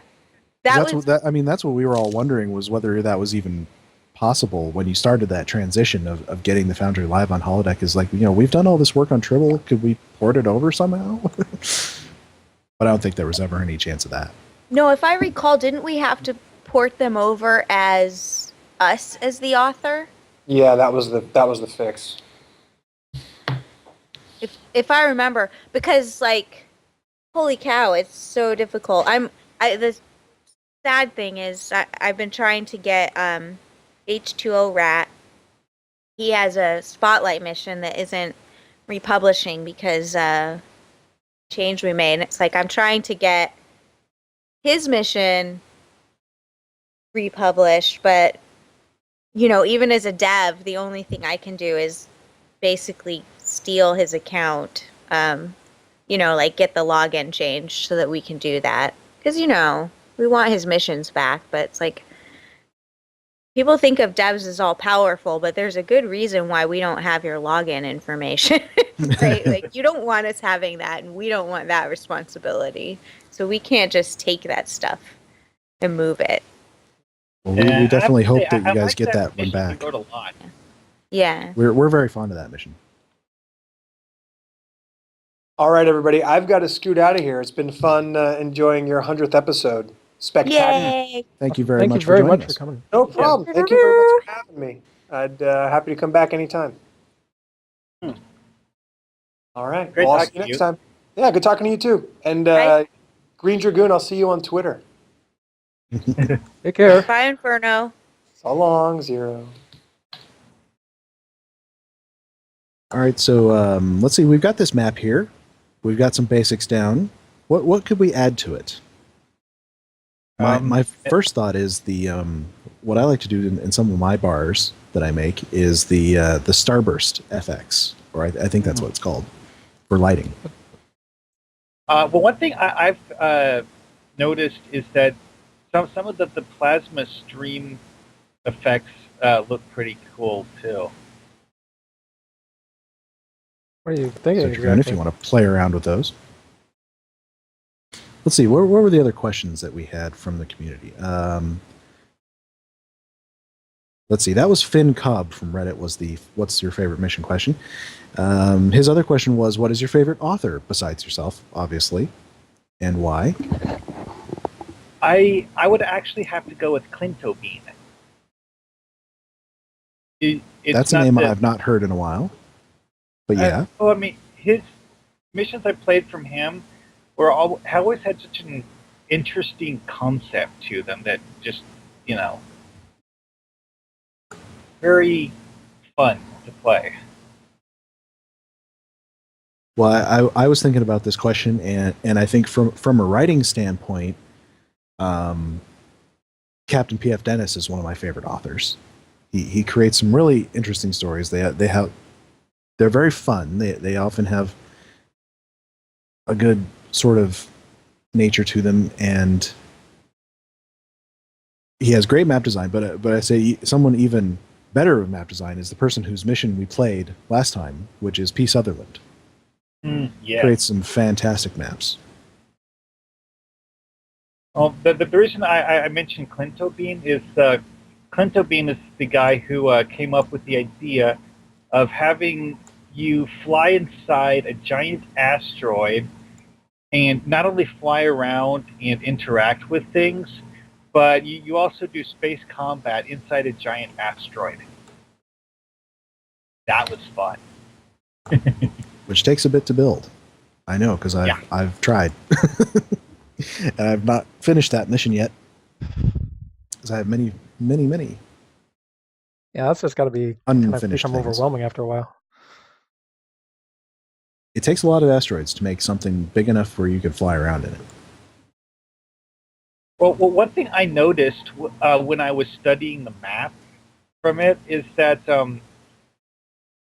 when you look closely at the map, you can see that he actually used a sort of like a formulaic approach, almost like the way I set down floor tiles. Because, you put down one floor tile, you set it to, like, say, 50/60, and then you look to see how wide the tile is, and then you put down a second one that's just far enough over that it lines up with the edge. So you're like, this one's at 50/60, the next one is at 55/60, and so forth. Well, when I was studying the mini-map in that mission, I realized that Clinto Bean had done something similar with some of the giant donut asteroids, and basically like set them down like that in a neat row to make some of the tunnels that you flew through. Speaking of great map design, Rogue Enterprise has a thread going on over in the forums where people are showing off maps that they've been working on. Oh, yeah. And, man, there's some great stuff in there. There's the one group of German Foundry authors who decide to share their work with us, and that's some interesting stuff. Because the one guy took some Cardassian props, board props, and some of the generic props, and put them together in a way that they actually kind of look like they belong together. P. Sutherland is asking if we can get armored Hatham mounts. Named Fluffy. Oh, I got that reference. That took me too long, though. The fact that you got it means that you've been hanging out with us way too much. Well, no, I mean, like from Harry Potter. Okay, I just got that now. Am I wrong? Isn't that his name? I don't. Yeah, the three-headed dog. Also, From Sorcerer's Cerberus, Stone. I have to say, is one of my Twitter friends. So, Oh yeah, Cerberus. going ones. back to Foundry authors. You know what he did in one that I thought was so clever? And this was like early days. I'm pretty sure this is old hat now, but he took like he had these boxes and using hide and unhide it so you were like sliding the box over and then you had to like walk on this force field that was like over these enemies. I don't remember what they were, Davidians or some zombies. I don't even know. But like it just amazed me that this idea of like, oh, you could totally use this force field as a floor so that you could walk over people. Oh my gosh. And that was like decades ago. It feels like that, doesn't it? Mm-hmm. I mean, I started using the Foundry when I was on Tribble, and my God, that feels like I feel like such an old timer. Not red shirt? No, I wasn't on Red Shirt because I think at the time it was like invitation only. Yeah, I think it was. So there are people who are more old timers Foundry than me. But not many. There were Not 20 many, of them. and definitely not many left in the community, I think. Yeah. No, like Darren Kittler, I haven't seen him around in ages. And he was the first one to make videos, and Cerberus was one of my beta testers, I think. Yeah. And Havraha. No, not Havraha. No, I think he mentioned that he was on Red Shirt. Fat. Rex, I think. He's still around. It's weird. Sometimes people change names too. I try not to do that. Yeah. Well, looking at this list of things reminded me of this is something that I thought of a while back that would be cool. Getting a copy of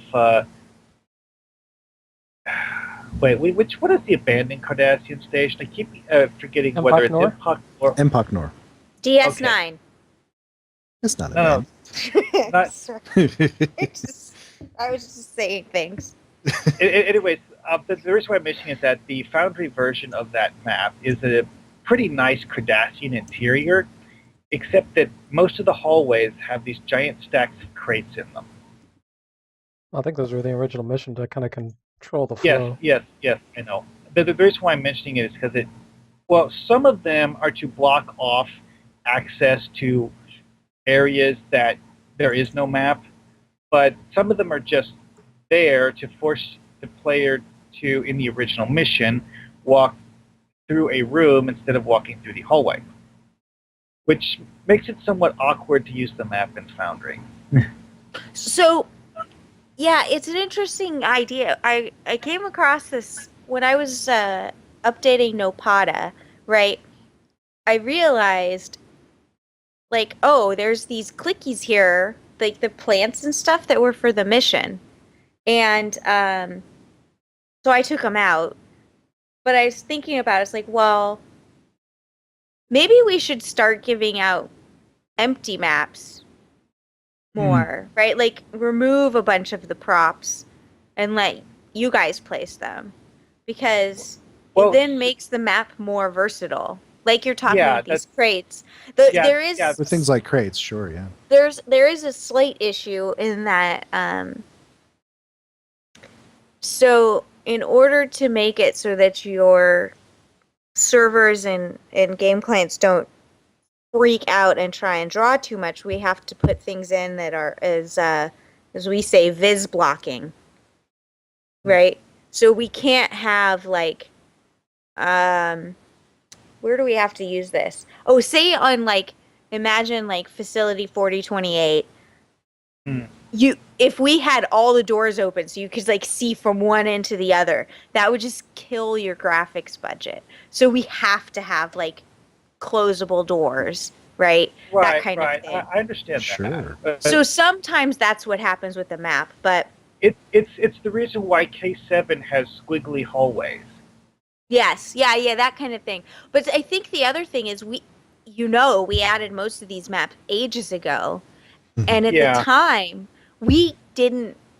We made our best guess at what people would want and or need to make missions, right? So it was like relatively easy. Take this map, put it here, there you go, perfect. But now we're starting to see like actually a mostly empty map where you have to add the props would be better, right? Or perhaps at least more extensible, more versatile.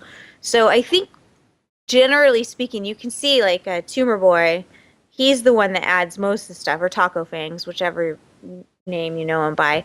He adds most the maps, and he's recognized that, right? Like I know with Earth Space Dock, he removed some stuff, and with one of the other maps. Well, with this specific example, what's the best way to put it?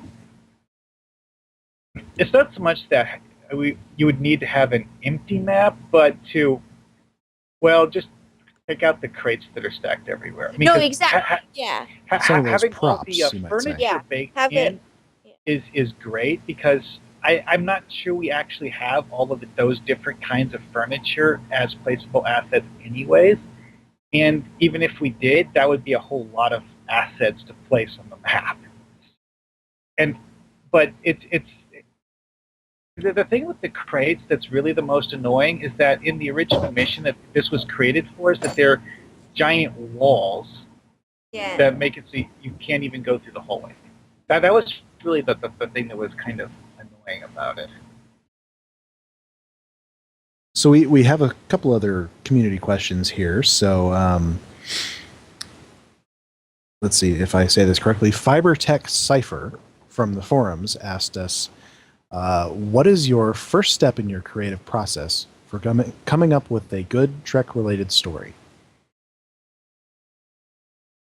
Which is a great one. And I think my first step in my process is usually to ask myself, what if I'm looking to make a very Trek feel to my Foundry mission is, what Trek episodes do I like? And maybe what, if I have an idea for a story, maybe what episode of Star Trek is this similar to? And I can draw an inspiration from that episode.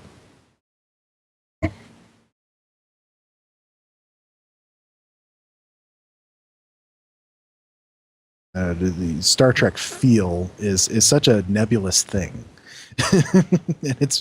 It can be difficult to capture, and it can be easy to capture depending on what your subject matter is. I know I usually will kind of start out with some cool concept. I know with Midas, it started out with that silly crash ship, and that was like the first thing I built before I had any idea of what I was going to do. So I'll start out with something like that and then move up, kind of start to extrapolate it out until I've got a general gist of all the things I want to happen, and then I just kind of work to kind of connect them and try to find an arc to it. There are definitely a lot of different ways that people get started with a new mission, a brand new mission from scratch. You haven't done any work on it. Blank sheet of paper. Where do you start? Some people start with the map. They might come up with a cool map and then try and fit a story around it and add in more maps as it go. Some people start with the story. Some people start with dialogue.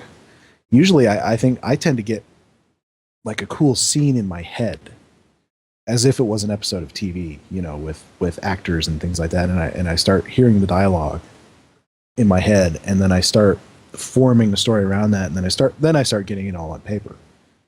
Well, for me, I just come up with a big concept and then think out some way to write a mission based on that concept. Like when I did Diplomacy in the Gamma Quadrant, the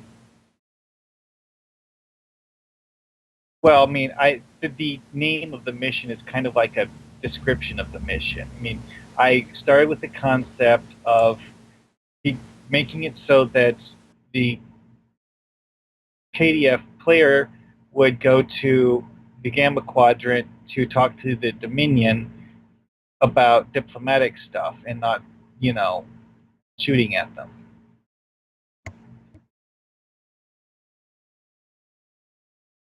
So, Zero, for you guys, where does the creative process start? I mean, do you get your guys together and throw out ideas, or where does that start? It's sad that Salami's not here because he's more part of that process than I am. But I will say, for example, what I found hysterical is the talk that when we said, "Oh, the war is on," and everyone's like, "Oh, well, this is the end of STO." They're obviously getting ready. And the deal, I mean, I'm not going to go into specifics, but we have the story built out. Like, we know exactly the story we're going to tell, at least through next year. I think we actually have the story past that. We have it broken down into specific exact things, and I have made the schedule out through, I think it's August of next year, right? So it's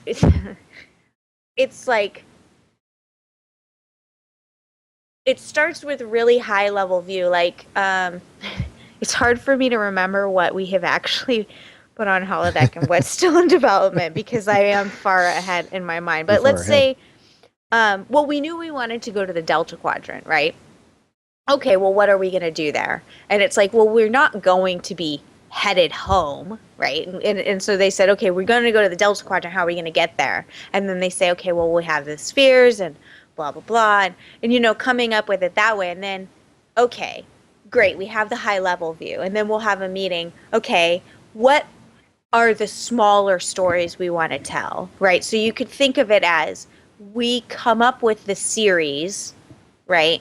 Or season, and then we come up with the episodes, if you want to use TV talk, right? So we come up with, okay, Delta Quadrant, okay, now what's the general, series? Okay, we're exploring because, we're trying to gather people to help us fight this threat, right? And then, okay, what are the episodes we're going to tell? Right, how are we going to do this? Who do we meet? Who do we see? And, it was important to us to get the, well-known Delta Quadrant species. But some of them were, more feasible than others. And, for example, my favorite, and also I think one of Captain Gecko's favorites, were the Vidians. And the deal is, we both would love to see the Vidians in the game, but they would be really difficult to make for our character art team. Really difficult to do well because if you're not familiar with the Voyager, they're basically they're body thieves. They steal parts from other species, and that includes their skin. And so their head could be part Gorn and part Voth and part Benthen and part Ocampan and part species you don't even know of. And so that's really I mean, that would take weeks for a character artist. Well, did you remember the episode where they made a holographic simulation of Dinara Pell as what a Vidian looks like before they caught the phage? Yeah. I remember that. Because allegedly the think tank cured the phage, at least in part of the Vidian population. So they say.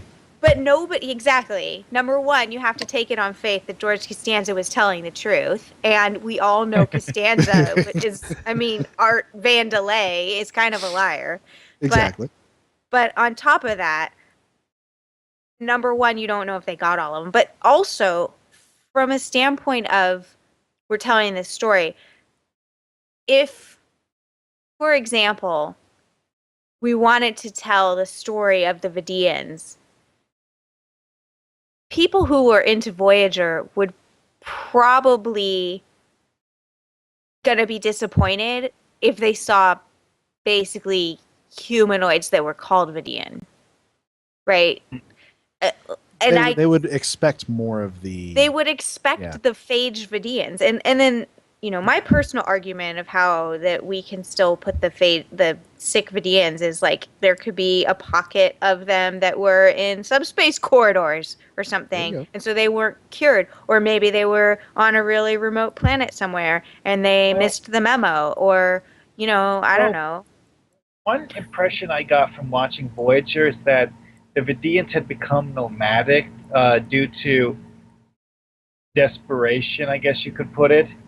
And, a society like that, they're not going to get cured overnight, even when they get the cure, simply because of the fact that it takes time to find all of them and give the cure to them. Yeah. And it seems like you guys could have an opportunity to even go further than Voyager could with the sort of body horror aspects of the Vidians. I mean, you could go really full-on Frankenstein monster sewed together people. Right, and that's what me and Gecko, and I mean, not saying other people don't want that, but he and I have spoken about it because, I was like, oh, we're Vidians, right? Vidians, and we want to do it justice, and so it's like, okay, we don't have the time, but like back to, because I kind of went off. I don't know if you guys have noticed, but I lose my train of thought a lot. That's okay. But so like planning, every podcast ever does that. Yeah, we start like high level view, and then we go down to kind of an episode, and what our process actually is. And I actually think I might write this up or kind of let people know how we do it. It's not the only way. Neverwinter does their production process differently, but we go to once we know what the episode is and what story beats it should hit, right? We say to the designer and to the artists that are going to be making it, we say, okay, guys, here's what we want from this. We want you to see the Talaxians on their new home base, and we want you to see how they've settled in, and there should be a moment of reunion between Neelix and Tuvok and Mr. Vulcan, and I love you too, but then the specifics for exactly how they do it, that's their call. So we give them the constraints to work within. And so it's like they can come to us and say, well, okay, and they do, this is part of the process. They come back to the leads and, and say, okay, this is what I'm going to do. I'm going to say, this is where we are. We're on this, and it looks like this, and here's what's happening with the player. And they come down, and this is what's going on. And maybe, like, they can say, we want this to be a more dialogue-heavy mission and not have much fighting, right? And there's a place for that. And then there's other ones where it's like, I know Mr. Vulcan would never say I love you too. That was the funny part. Anyway, so, sorry, responding to a comment. I can't help it. I'm closing my eyes now, so I can't read them. But we have like, they set the stage and come up with all that. And once we agree, like, okay, yeah, that sounds like a good plan, they go and do it. And so it's like, if you could imagine that as an author, you're given not just a theme like Iconian War, but more like, okay, the Iconian War, you're responsible for telling the story of how it is that an Ocampan got to the Beta Quadrant, and it seems to be placed in a fairly high position within Starfleet. Go. And that would be what you would cover. Well, We've always rather wanted a mission about Linnea. Yeah. There used to be one. There was one a friend of mine made called Letters to Linnea or something. It was kind of a clickbait mission, but it was cute. It was fun. It had story. I'm working on her story though. Yeah, Mark Just so here you know. made one for the holiday challenge. Well, Oh. I did Featuring attempt to explore Linnea's backstory, really, but it was centered around where the Ocampans are in the current state of affairs, because in the mission you actually act as like a security escort so that Linnea can go back and visit the Ocampan homeworld. Without those jerky Kazon getting her, huh? Oh, Well- they're there too. Yeah, that's kind of the point. Is that's why you need a military escort. You So go light a one thing fireplace. I'm noticing here, Dragoon, that I wonder if you have and I just haven't seen in your map, is we have this room. Is there a way to get into the room? No, because I didn't put an opening in the wall. Hello, See, we got to think these things through. transporter technology. There you go. You don't need a door. Add a transport. Yeah, but they have that in Neverwinter's Foundry, but not ours. Yeah, I know. we, That's we okay. have I many things in Neverwinter Foundry that we would love to have. I am know. personally of the opinion that the lack or not having as much tech forces us to produce better missions. You have to be Be creative. more creative. Yeah, Well, I agree to an extent. I mean, don't tell me you would trade having a 3D editor for this, right? Like, You know, given the choice. that's going to be useful for sure. But I think, you know, and I've dabbled in the Neverwinter one and, you know, used the 2D map for most of it, but, you know, that 3D editor would be great for tweaks. I know a lot of people are more keen on having it in than I am, personally. But those things take time. They're, I think, as you put it one time, non-trivial. Yeah, that's like my favorite term, right? I've totally keyed on that term. They actually, the deal is I ask because it's not a question, and it's one I have to use when asking my programmers stuff, you know, like, is this easy? And it's like, well, you know, define easy. Yeah. So it's like, is this non-trivial, right? Is this a trivial amount of work? Can you do this in an hour? Can you do this in a day? Can you do this in a week, right? And it's like, if I say non-trivial, I mean, that's usually, you know, a month, which may seem like not much, but it's important to think like how much other stuff could maybe be getting done in a month. Oh, yeah. Like for us, for software, like that's usually a whole new feature. And it's a hard, it's a harder thing to add because in many ways testing something that already exists but that you're changing is harder than testing a new thing, right? If we made the 3D editor and it completely broke all our existing missions somehow, that would be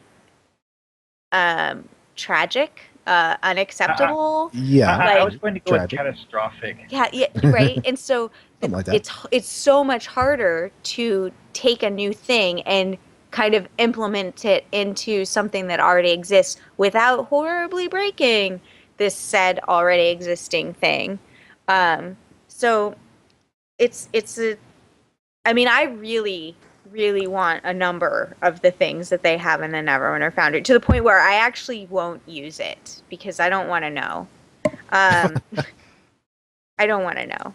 But at the same time, I think we can do an awful lot with what limited tools we have. I mean, I guess that's why I focus so much on adding new resources, so to speak, right? Like I try to make sure that every new ship and every new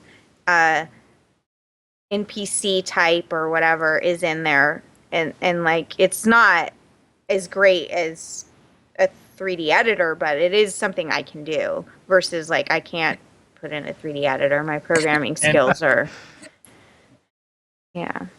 Well, it's definitely nice getting all the new stuff. That's very good, because that's actually one of the things that people notice really, really heavily in the Legacy of Romulus thing is that the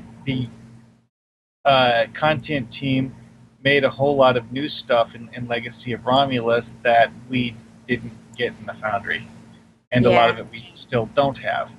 Because it takes so much time to put that stuff in, I'm sure.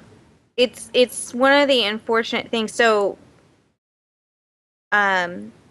we schedule time for it, but it is one of the things that should a task go over, we can kind of safely cut, right?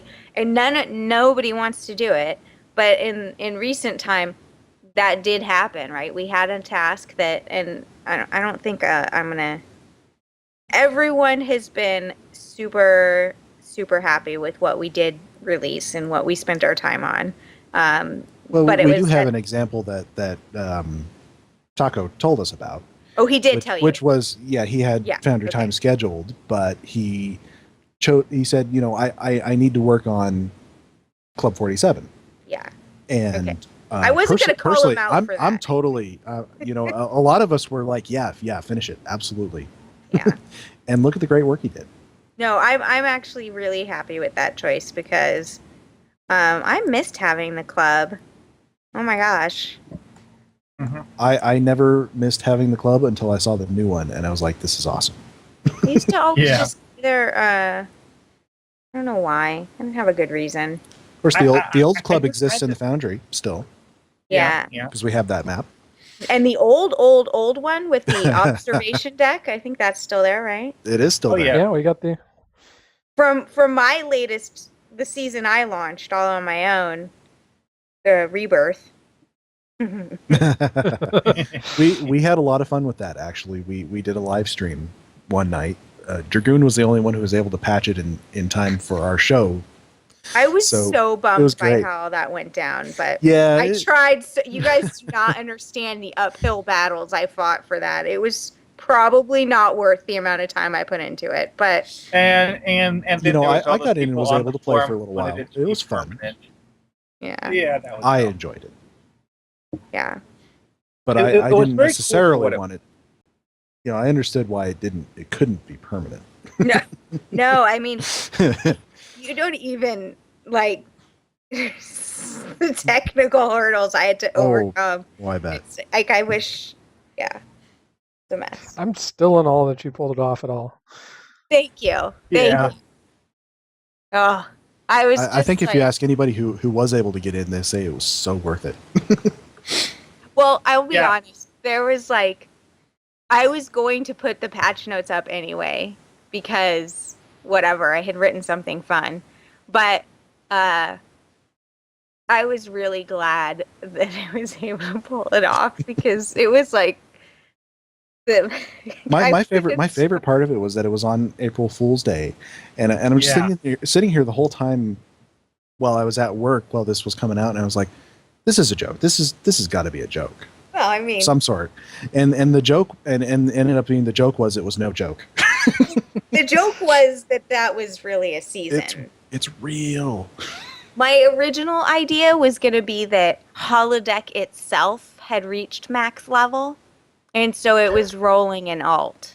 Called register. That's perfect. But it didn't play. And she just, hey, look at that. I added that pool table. I remember it. That seemed appropriate for a bar/shooting range. No, it is. It's perfect. What we need now are like little ducks. Oh, that reminds me. Those weird plants that were hanging from the ceiling of the first Club 47. Do we have those as Foundry assets? Weird plant. They're not in? I thought Taco added everything. I'm not entirely sure about some of them. Oh. I mean, we have a whole lot of different plants. I don't remember if we have ones that are designed to hang from the ceiling or not, though. Because most of the maps don't use those. There's only 2 interior maps I can think of that have the plants that hang from the ceiling. One of them was the original Club 47, and the other's the Captain's Table. Ah, the captain's table. Probably the subject of much discussion over at Cryptic over the years. Oh yeah, we love that place so much. Can you tell? I just thought of something. Is that the original Admiral Zell in there, or the Undine? Probably a question for Kestrel. Have we ever met the original Zell in Stowe? It's a story. That is absolutely a question story for question. her. Maybe you can ask that for us. Yeah. I will forget. I'm gonna admit that. Like, anybody who knows me, it's not intentional. I just have a really, really, really bad memory. See, I almost forgot what I was saying partway through that sentence. Anyway, so I have notes that I'm taking like here. Ultron. I lost the don't- word there. Yeah. Have you not seen Age of Ultron yet? No, You gotta see it. The joke with me teasing the guys about watching movies is that, like, I really don't like going to the movies. I like just itself. I don't like going to the movies. And then I don't like violence. So like all the sounds of like punching and stuff, ooh, it really disturbs me. We went to go see Captain America and I had to stop watching and I was like putting my fingers in basically I am a huge baby and I'm okay with that, but that's why I can tease them, because if you name a movie from the past 20 years, I probably haven't seen it.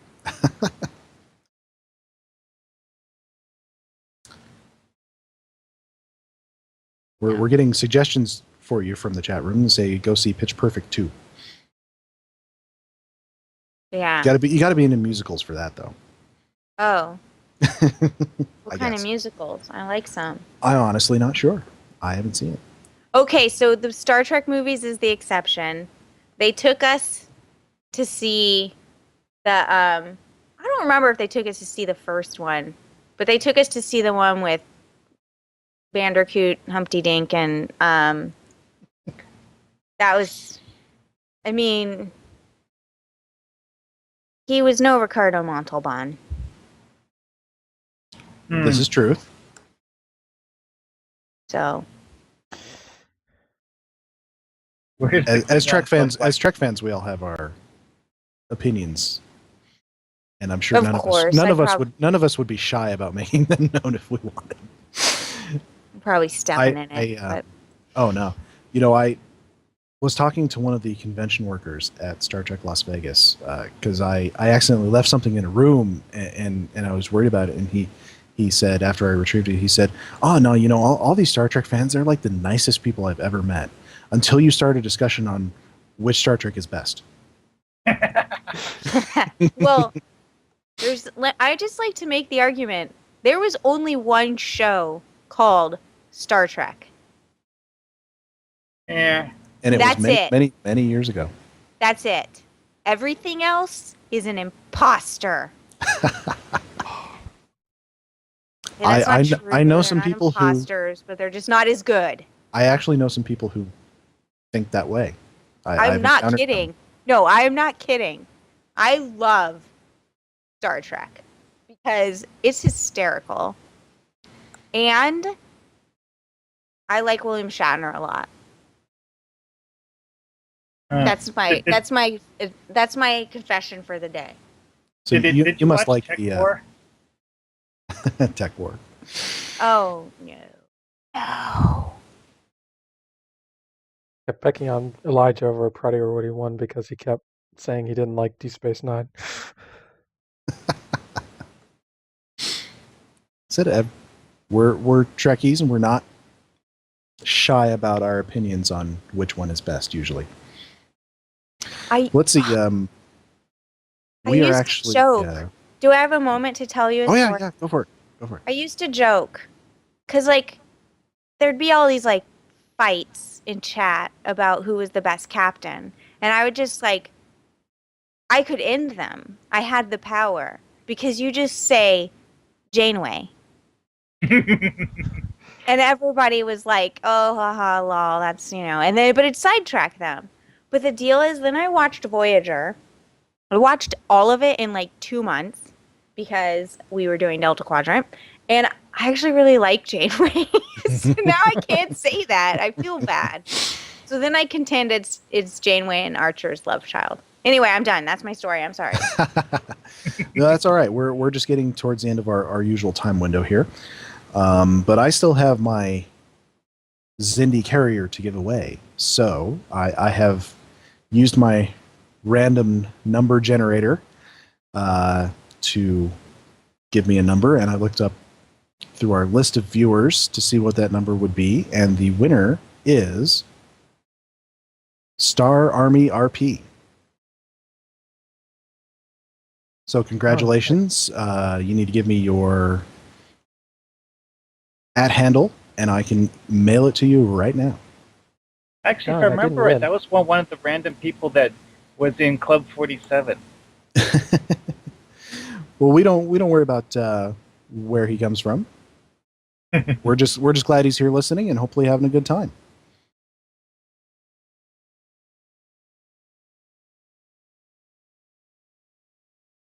Starmy's in the channel here. I just need to know what his in-game @ is. Starmy. What we have is there's a delay between what we say and what actually and when they hear it. It's something between 30 seconds and a minute. Oh, when I was streaming at first, it was disgustingly long for me. It was like 2 minutes. Well, it varies on internet connection and general state of Twitch at the time. Sometimes we're rather at the mercy of Twitch. I guess his @ is @StarArmy. @StarArmy. Excellent. I will put that in the mail right away. And while I'm doing that, Greendragoon, if you want to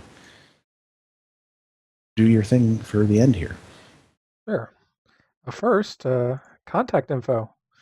If anyone wants to email us, we can be reached at foundryroundtable@live.com.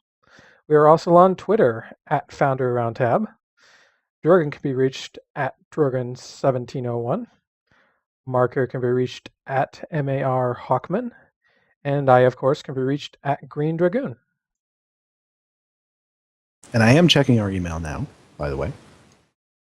I have forced myself to do that.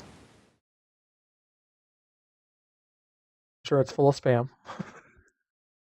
Sometimes, yeah. And I had to remember to change the Twitter settings to not email us so many notifications. That is kind of annoying. All right. Well, Zero, thank you very much for joining us. And Thanks very for much letting me bringing in- monopolize everything. It was awesome having you. It was great having you. And Dragoon, I believe you have another surprise here. Well, as always, though, we have to say goodnight. We do have to say goodnight. So good night, everybody. Good night. Night.